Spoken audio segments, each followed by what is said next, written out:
Now we're also using Wikipedia to post resources that are local history and local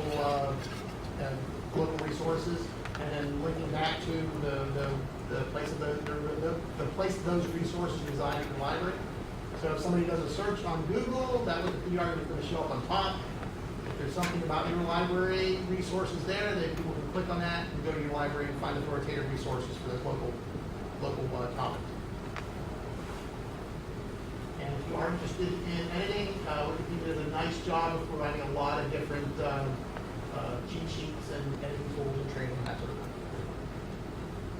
So to tie this all together, this was a question that was on Know It Now just recently, and it was, can I have a quote from the inventor? And it was the rest of the question was elsewhere, but can I have the quote from the inventor of the car, Carl Benz?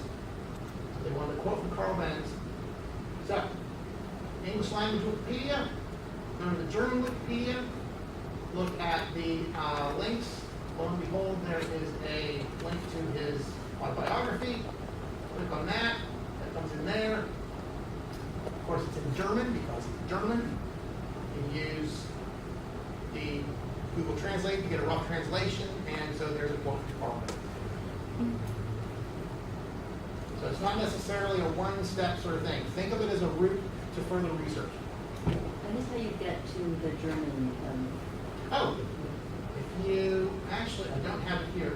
If you go to an article on the English language Wikipedia, you're going to see a big long list of languages on the side. Okay. If you click on one of those, you get that language's version of that topic. It's not necessarily that translation back and forth, but it is at least there. And if you don't see a language that's listed there, that means that there's no article on that topic in that particular language.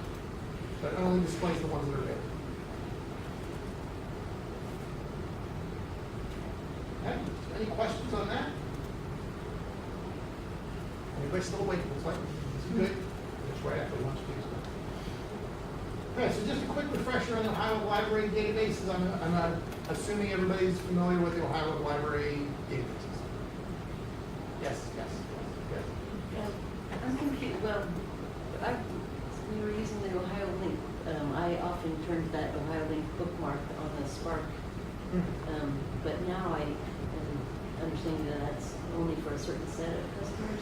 The Ohio Link databases should only be used for Ohio Link students.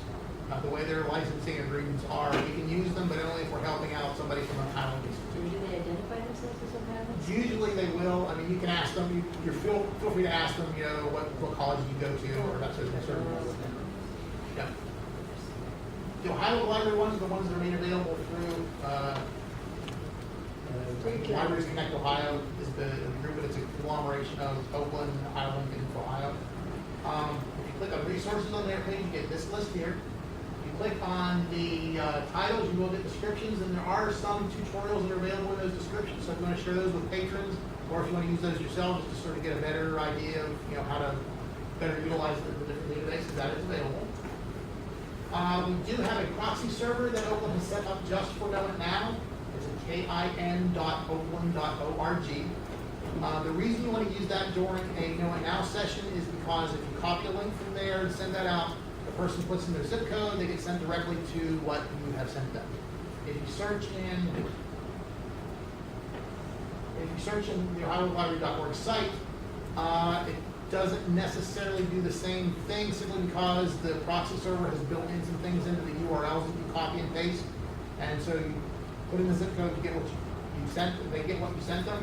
If you use OhioLibrary.org and you send them a link from there, they may or may not have to put in their zip code, they may or may not have to put in their library barcode, they may or may not get their computer recognized by their IP address that it's in Ohio and all the various and sundry other things. The proxy server is made to streamline that process whenever you send results. If you do tell the patrons that they can search the databases afterwards, send them to the OhioLibrary.org. That's the patron interface that Oakland would like patrons to use. But they provided that proxy server to us to streamline the process when we're sending resources to patrons. So I just want to look briefly at a couple of specific databases to sort of keep them on everybody's mind. Of course, Master File Premier. How many of you guys have the EBSCO databases through CML 2? Okay, so good. Master File Premier back in 1975. One of the nice things about Master File Premier is the fact that it has consumer reports. So if you have a question on It Now or even at the desk, Master File Premier is a great place to go. You can print out those PDF articles from Consumer Reports up to the current issue. So you don't have to worry about grabbing that tattered Consumer Reports magazine off the shelf behind the reference desk. It's a nice way to provide that. Here's, for example, search on computers, do the advanced search Consumer Reports, want a product review, gives you a PDF of the articles you can download or send right there. I use this myself on a number of occasions for stuff I need around the house. So, and then search Premier if somebody's looking for scholarly articles. This is a good place to send them. 4,600 full text journals, also back in 1975. The reference bank is always a good first stop if somebody needs information. I need information on Magellan. I need information on Hernando Soto. I need information on Sting. Whoever. Biography reference bank is at least a good first stop. Because sometimes you can satisfy people's information needs for those biographical things right here. And they also have the American English Literature Collection. This is one of those nice databases. I need a poem on sunflowers. You can go here, type in sunflowers into the poetry collection, and get at least a universe of options for them through the database. If you're within the databases, always look for either record URL or permalink or permanent link, one of those type of things. Right-click it, copy that link or copy the shortcut, and send back to them. It's especially important on Science Online because if you copy the URL from your browser, it's just going to send them straight back to the front page of the database. If you do a search in Science Online, you'll notice that the browser URL never changes. Let me show you real quick. Kind of important.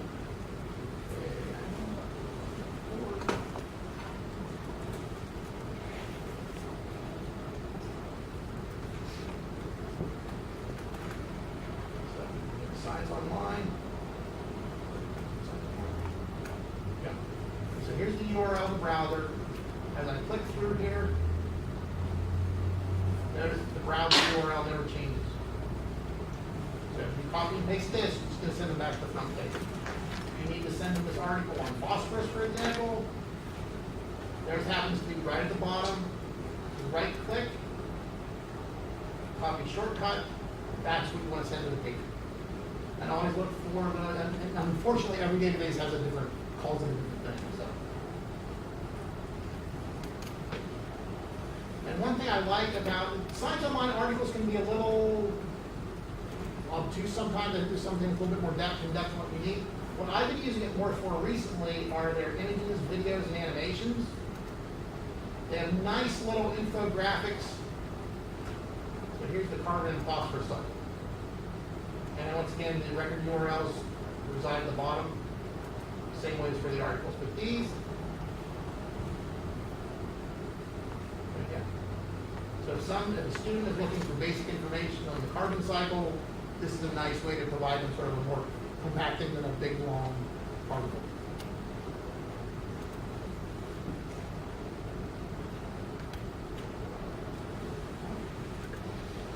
Remember nothing else from this afternoon, at least remember to always look for those permanent links or record URLs on the databases. Any questions?